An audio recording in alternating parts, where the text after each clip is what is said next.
ज्ञान का पाठ 1 पढ़ेंगे। उसमें इतिहास का पाठ भी पढ़ेंगे। भाग 1 उस पाठ का नाम है हजारों वर्षों के दौरान हुए परिवर्तनों की पड़ताल। जैसा कि आपको मानचित्र 1 और 2 पर देखकर आपको देखना है कि इसमें आपको क्या दिखाई दे रहा है। इस नक्शे में आपको क्या दिखाई दे रहा है भैया बहनों। अरब भूगोलवेत्ता अल-हदीसी ने 1154 में बनाया था। यहाँ जो नक्शा दिया गया है वो उनके द्वारा बनाए गए दुनिया के बड़े मानचित्र का एक हिस्सा है और भारतीय उपमहाद्वीप को दर्शाता है। मानचित्र 2 में एक फ्रांसीसी मानचित्रकार ने 1720 में बनाया था। दोनों नक्शे एक ही इलाके के हैं मगर उनमें काफ़ी अंतर है। अल-हदीसी के नक्शे में दक्षिणी भारत उस जगह है जहाँ हम आज उस उत्तर भारत को ढूंढते हैं और श्रीलंका का द्वीप ऊपर की तरफ के जगहों के नाम अपनी ओर आकर्षित करते हैं। 18वीं सदी के जो नीचे वाला मानचित्र है उसमें 18वीं सदी के आरंभ में विल्वांग द लिस्ले के एटलस सूची के अनुसार ये उपमहाद्वीप में है दिए गए। उनमें से कुछ जाने पहचाने नाम भी हैं जैसे कि उत्तर प्रदेश का कन्नौज। मानचित्र 2 पहले मानचित्र में बनने के लगभग 600 वर्ष बाद बनाया गया था। इसी कालावधि में उपमहाद्वीप के बारे में सूचनाएं काफ़ी बदल गई है। ये नक्शा में ज़्यादा परिचित लगे परंतु विशेषकर तटीय इलाकों में बारीकी ब्यौरों को देखकर हमें आश्चर्यचकित लगता है। यूरोप के नाविकता व्यापारी अपनी समुद्र यात्रा के लिए इस नक्शे का ही इस्तेमाल किया करते थे, लेकिन अब भीतरी इलाकों पर हम नज़र डालते हैं तो उनमें भी उतने ही ब्यौरे हैं जितने समुद्र तट वाले हिस्से में। गंगा के मार्ग को भी देखते हैं इसे किस तरह से दर्शाया गया है। इस मानचित्र में भी तटीय भागों भीतरी इलाकों के बीच की बारीकी का अंतर बताया गया है। यही आपको इसी में बताया गया है कि नई और पुरानी शब्दावली के बारे में हम इस पाठ में पढ़ेंगे। अगर समय के साथ साथ सूचनाओं के संदर्भ में बदलते हैं तो भाषा और अर्थों के साथ क्या होता है।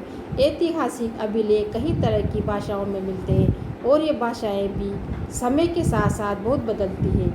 उदाहरण के लिए भैया बहनों मैं आपको बता रही हूँ कि मध्य युग की पारसी आधुनिक पारसी भाषा से भिन्न है। ये भिन्नता सिर्फ व्याकरण और शब्द भंडार में ही नहीं आई है, समय के साथ शब्दों के अर्थ भी बदल जाते हैं। उदाहरण के लिए हिंदुस्तान शब्द ही लेंगे, हम इसे आधुनिक राष्ट्रीय राज्य भारत के अर्थ में लेते हैं, यानी आधुनिक भारत राष्ट्र राज्य भारत के अर्थ में ही इसको लेते हैं। 13वीं सदी में जब पारसी के इतिहासकार मिन्हाज सिराज ने हिंदुस्तान शब्द का प्रयोग किया था तो इसका आशय पंजाब हरियाणा और गंगा यमुना के बीच में स्थित इलाकों से था। लेकिन भैया बहनों इस शब्द का राजनीतिक अर्थ में इन इलाकों के लिए इस्तेमाल किया जो दिल्ली के सुल्तान के अधिकार क्षेत्र में आते थे। सल्तनत के प्रसार के साथ साथ इस शब्द के अंतर्गत आने वाले क्षेत्र भी बढ़ते गए, लेकिन हिंदुस्तान शब्द में दक्षिण भारत का समावेश कभी नहीं हुआ। इसके विपरीत 16वीं सदी के आरंभ में बाबर ने यहाँ के निवासियों की हिंदुस्तान शब्द का प्रयोग उस महाद्वीप के भूगोल पशु पक्षियों और यहाँ के निवासियों की संस्कृति का वर्णन करने के लिए किया। यह प्रयोग 14वीं सदी के कवि अमीर खुसरो द्वारा प्रयुक्त शब्द हिंदी के ही कुछ न कुछ समान था, मगर जहाँ भारत को एक भौगोलिक और सांस्कृतिक तत्व के रूप में पहचाना जा रहा था वहाँ हिंदुस्तान शब्द के राजनीति और राष्ट्रीय अर्थ नहीं जुड़े जो हम आज जोड़ते हैं। किसी भी शब्द का प्रयोग करने में इतिहासकारों को बहुत सावधान रहना चाहिए क्योंकि अतीत में उन शब्दों के कुछ अलग ही अर्थ थे। उदाहरण के लिए जैसे विदेशी जैसा सीधा साधा शब्द ही हम लेंगे, हमारे लिए आज इसका अर्थ होता है ऐसा व्यक्ति जो भारतीय न हो। मध्य युग किसी भी शब्द का प्रयोग इतिहासकारों को बहुत सावधान रहना चाहिए क्योंकि अतीत के उन शब्दों के कुछ अर्थ ही अलग थे। विदेशी जैसे सीधा साधा शब्द ही लेंगे, हमारे लिए आज इसका अर्थ होता है ऐसा व्यक्ति जो भारतीय न हो। मध्य युग के में मानो किसी गांव में आने वाला कोई भी अनजान व्यक्ति जो उस समाज या संस्कृति का अंग न हो विदेशी कहलाता था। ऐसे व्यक्ति को हिंदी में परदेशी या पारसी या अजनबी भी कहते हैं। इसलिए किसी नगरवासी के लिए वनवासी विदेशी होता था, किंतु एक ही गांव में रहने वाले दो किसान अलग अलग धार्मिक या जाति परंपराओं से जुड़े होने पर भी एक दूसरे के लिए विदेशी नहीं होते थे। आगे इसके बारे में पढ़ेंगे कि इतिहासकार उनके स्रोत क्या है। भैया बहनों इतिहासकार किस युग का अध्ययन करते हैं। और उनकी खोज की प्रकृति क्या थी। इसी को देखने के लिए हम उनके अलग अलग स्रोतों का सहारा लेते हैं। उदाहरण के लिए पिछले साल हमने गुप्त वंश के शासकों हर्षवर्धन के बारे में पढ़ा था। इसके लिए हमने उनके 700 से 1750 ईस्वी तक लगभग हजार वर्षों तक बाद इतिहासकार स्रोतों का प्रयोग करते थे। बहुत सी बातें ऐसी मिलती जो पिछले युग में वैसी की चली आ रही थी। इतिहासकार इस काल के बारे में सूचना इकट्ठी करने के लिए अभी सिक्कों, शिलालेखों, स्थापत्य और लिखित सामग्री पर निर्भर रहते थे और कुछ बातें उनमें काफ़ी भिन्न थी। इस युग में प्रमाणित लिखित सामग्री की संख्या और विविधता आश्चर्य के रूप में बढ़ गई। इसके आगे इतिहासकार सूचनाओं के दूसरे प्रकार के स्रोतों का भी इस्तेमाल धीरे धीरे कम करने लगे। भैया बहनों, जो आपको इसमें जो नीचे लिखा हुआ है, 2 प्रसंग की तुलना की गई है। कागज़ का मूल्य। 13वीं सदी के मध्य में एक विद्वान को एक पुस्तक की प्रतिलिपि जरूरत पड़ी तो उसके पास उतना कागज़ नहीं था, इसलिए उसने एक ऐसी पांडुलिपि को धो डाला जिससे उसकी ज़रूरत नहीं थी और उसके कागज़ को सुखाकर उसका इस्तेमाल कर लिया। और 1 सदी बाद अगर हम बाज़ार से कोई खाद्य पदार्थ खरीदते हैं तो हो सकता है कि उसकी कीमत अच्छी होती और दुकानदार वो वस्तु कागज़ में लपेट कर देता तो कागज़ कब अधिक महंगा और कम आसानी से उपलब्ध था। 13वीं शताब्दी में 14वीं शताब्दी में आ गई। इसी के कारण उसका इस्तेमाल धीरे धीरे कम होने लगा। इसके आगे इतिहासकार सूचनाओं के दूसरे प्रकार के स्रोतों का भी धीरे धीरे कम करने लगे। इसी के दौरान क्रमशः कागज़ सस्ता होता गया और बड़े पैमाने पर उपलब्ध भी होने लगा। लोग धर्म ग्रंथ और शासकों के वृत्तांत, संतों के लेखन तथा उपदेश अर्जियाँ, अदालतों के दस्तावेज, हिसाब तथा करों के खाते आदि लिखने में भी इसका उपयोग करने लगे। धनी व्यक्ति, शासक, जन, मठ तथा मंदिर पांडुलिपियाँ एकत्रित किया करते थे।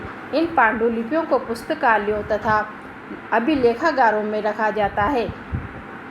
अभिलेखागार किसे कहते हैं? अभिलेखागार ऐसा स्थान जहाँ दस्तावेजों और पांडुलिपियों को संग्रहित किया जाता है। आज सभी राष्ट्रीय और राज्य सरकारों के अभिलेखागार होते हैं जहाँ वे अपने तमाम पुराने सरकारी अभिलेख और लेन देन के ब्यौरों का रिकॉर्ड रखते हैं। उन्हीं दिनों छापे खाने तो नहीं थे, इसलिए लिपि या नकल हाथ से पांडुलिपियों की प्रतिकृति बनाते थे। अगर किसी मित्र, इसका मतलब है था उसकी प्रतिकृति बनाने का मतलब जैसे किसी को बच्चे को गृह कार्य दिया जाता है, उसकी नकल उतार के वो दूसरी कॉपी में उसका काम करता है तो इसको क्या कहते हैं? प्रतिलिपि। ये काम आसान नहीं था। ये उसको करने में कभी कभी उसके मित्र की लिखावट उसको समझ में नहीं आती थी, परंतु फिर भी उसको मजबूरन होकर उसको अंदाज से उसका काम करना पड़ता था कि उसने क्या लिखा है और उसके लिखे मित्र के लिखे हुए सब कुछ छोटे मोटे जो भी उसको दिखाई देता था वो उसमें उतार देता था। इसी कारण से उसमें महत्वपूर्ण अंतर आ जाते थे। लिखावट भिन्न प्रकार की होने के कारण ही फारसी और अरबी पढ़ने में उनको कठिनाई होती थी क्योंकि उनमें अंतर आ जाता था। जैसा कि आपके सामने एक लघु चित्र दिया हुआ है। यह एक लघु चित्र की प्रतिकृति है जिसमें एक लिपि किसी पांडुलिपि की नकल कर रहा है। इस चित्र का आकार सिर्फ 10.5 सेंटीमीटर है।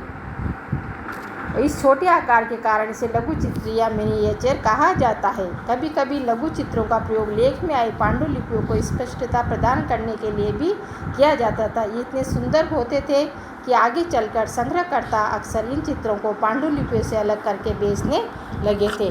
परिवर्तन। अब समाज में आगे आकर उनके क्या अंतर आ जाते थे। कई बार लेखक स्वयं भी समय समय पर मूल वृत्तांत संशोधन करते रहते थे। परिवर्तनों की पड़ताल। इसके कारण लिखावट में उनमें भिन्न भिन्न अंतर आ जाते थे।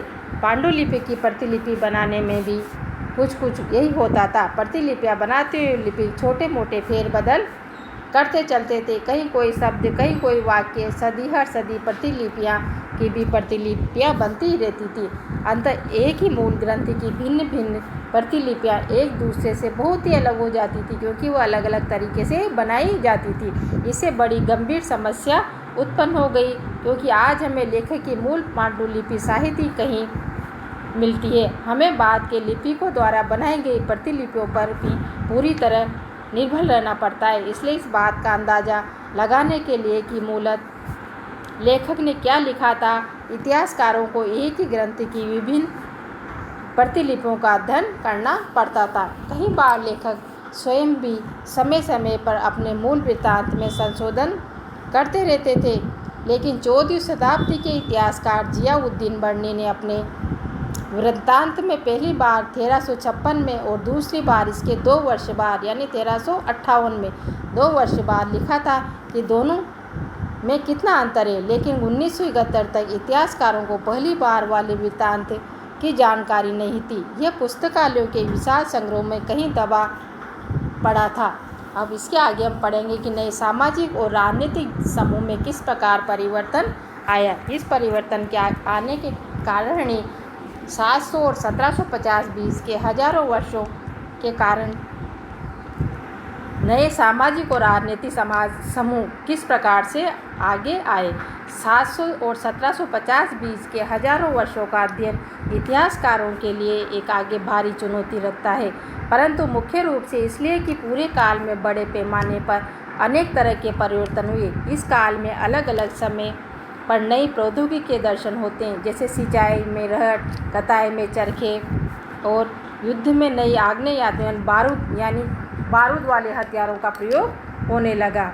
इस उपमहाद्वीप में नई तरह का खान पान भी आया। आलू, मक्का, मिर्च, चाय और कॉफ़ी, नई तरह का खान पान उनमें परिवर्तन होने लगा। ये तमाम परिवर्तन नई नई प्रौद्योगिकी और फसलें उन लोगों के लिए साथ आए जो नए विचार भी लेकर आए थे। परिणाम स्वरूप यह काल आर्थिक, राजनीतिक, सामाजिक और सांस्कृतिक परिवर्तनों का काल रहता है। कौन सा काल? जो 700 से और 1750 के मध्य का काल था। इसके बाद इस युग में लोगों की गतिशीलता, एक स्थान से दूसरे स्थान पर आना जाना भी बहुत बढ़ गया।